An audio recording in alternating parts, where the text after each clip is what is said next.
আসসালামু আলাইকুম, সবাইকে স্বাগতম। আইসিটি বিষয়ের ওয়েবসাইট সংক্রান্ত একটি প্রশ্ন, সেটি হচ্ছে প্রোটোকল কি। তো প্রোটোকল হচ্ছে যে নিয়ম নীতির উপর ভিত্তি করে ইন্টারনেটের ডেটা আদান প্রদান হয়। অর্থাৎ ইন্টারনেট এ তথ্য আদান প্রদান করার জন্য কিছু নিয়ম নীতি তো রয়েছে।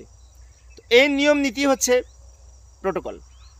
যেমন সাধারণত ইন্টারনেটে ডকুমেন্টের বিভিন্ন লিঙ্ক সংযুক্ত করার জন্য প্রোটোকল হিসেবে যেটি ব্যবহার করা হয় সেটি হচ্ছে HTTPS। HTTPS এর পূর্ণরূপ হাইপারটেক্সট ট্রান্সফার প্রোটোকল সিকিউর। এসটা সিকিউর, এস না দিলেও আমরা বলতে পারি HTTP, অর্থাৎ হাইপারটেক্সট ট্রান্সফার প্রোটোকল। আমি আবার বলছি, লক্ষ্য করি, প্রোটোকল হচ্ছে যে নিয়ম নীতির উপর ভিত্তি করে ইন্টারনেটে ডেটা আদান প্রদান হয়, তথ্য আদান প্রদান হয় ইন্টারনেটে, এইটা হচ্ছে প্রোটোকল।